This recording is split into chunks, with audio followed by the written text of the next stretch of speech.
Selamat siang, perkenalkan nama saya Jose Antonielli.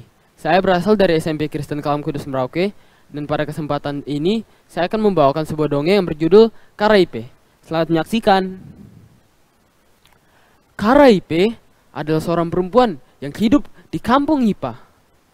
Di kampung itu, semua perempuan mendapatkan jodohnya. Tetapi Karaipe berbeda. Ia tak pernah mendapatkan jodoh. Hal itu yang membuat ia menjadi sasaran cemoohan dan iri hati daripada perempuan lain di kampung tersebut. Bukan karena parasnya yang cantik ataupun kaya, tetapi setiap kali suami-suami dari perempuan itu melihat Karaipe, mereka selalu melihat dengan tatapan penuh penasaran. Hal itu membuat Karaipe sering menjadi bahan aniaya. Mereka sering memukuli Karaipe, hingga Karaipe tubuhnya penuh dengan luka. Hingga suatu malam, saat Karaipe sedang duduk di bawah pohon yang sangat besar di tepi kampung, seorang perempuan dari desa datang kepadanya dan berkata, "Hei Karaipe, kau takkan pernah mendapatkan jodoh. Bahkan jika kau pergi ke ujung dunia, takkan ada pria yang menginginkanmu." Perkataan tersebut membuat Karaipe sakit hati. Karaipe berkata dalam hatinya, "Kenapa aku? Apa salahku? Sehingga mereka sering menyakitiku." Di malam itu, Karaipe memutuskan untuk pergi. Ia tak tahan lagi dengan luka yang diberikan oleh warga kampung tersebut. Maupun itu luka fisik maupun batin. Secara diam-diam, Karaipe mengumpulkan sedikit bekal.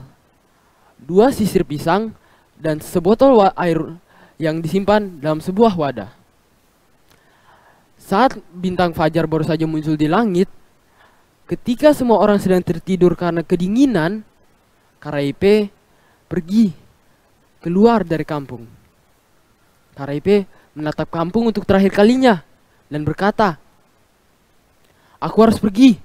Aku tak bisa lagi tinggal di kampung ini," ujar Karaipe. Malam itu Karaipe menyusuri pesisir-pesisir pantai, membiarkan angin menyentuh wajahnya. Hingga akhirnya Karaipe tiba di Akos, atau yang sekarang dikenal sebagai Tanjung Salak. Di sana ia membangun sebuah gubuk kecil dengan tangannya sendiri, tanpa bantuan dari siapapun. Tempat ini akan menjadi tempat tinggalnya yang baru. Tempat di mana ia bisa berharap untuk mendapatkan kedamaian. Hari demi hari berlalu. Karaipe mengisi waktunya dengan bermain dan bernyanyi. Sebuah permainan sederhana namun penuh kegembiraan. Tapi kegembiraan itu tak berlangsung lama. Pada suatu siang, ketika Karaipe sedang beristirahat karena setelah bermain, tiba-tiba ada suara yang memanggilnya dari luar. "Hei kau, bangunlah!" Karaipe sontak terkejut. Ia melihat ke arah suara itu, dan di depannya ada seorang lelaki yang belum pernah ia temui sebelumnya. Ketakutan langsung menguasai Karaipe. "Siapa kau? Tolong, jangan sakiti aku. Aku pergi dari kampung karena mereka sering menyakitiku." Tetapi pria itu membalas, "Tenang, aku di sini bukan untuk menyakitimu, tetapi aku datang untuk menemanimu. Setiap kali aku melihat kau bermain, aku merasa tertarik." Karaipe pun terdiam sejenak, mencoba memahami niat pria tersebut. Karaipe bertanya, "Siapa kau?" Pria tersebut menjawab, "Namaku Tumu. Dan kau, siapa namamu?" "Namaku Tumu," sambil tersenyum sedikit. Hari demi hari berlalu. Karaipe dan Tumu mengisi waktu luang mereka dengan bermain. Tumu selalu memperhatikan Karaipe ketika Karaip sedang bermain. Dan Karaip merasa hidupnya berubah menjadi lebih baik. Singkat cerita, Karaip merasa curiga dengan Tumu. Hingga akhirnya Karaip menyiapkan sebuah jebakan. Ia menancapkan suatu kayu tajam di tempat duduk Tumu. Dan ketika Tumu baru saja pulang dari perjalanan seberang, Tumu disuruh untuk duduk. "Cimam, duduklah di sini sebentar," ujar Karaip. Tumu menurut.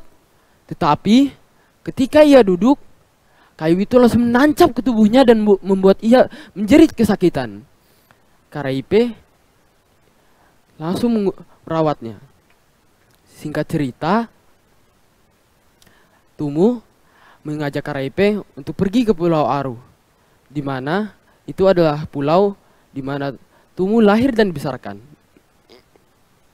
Tetapi sebelum mereka pergi, keluarga Karaip datang untuk menemui mereka. Keluarga Karaip bertanya kepada Karaip, "Kau tak ingin pulang? Bagaimana kau bisa hidup di tempat ini sendirian?" Tanya salah satu dari keluarga Karaip.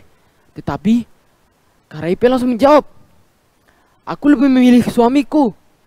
Ia adalah alasan mengapa aku bisa hidup tentram dan damai seperti sekarang." Keluarga Karaip menyetujui apa yang diinginkan oleh Karaip.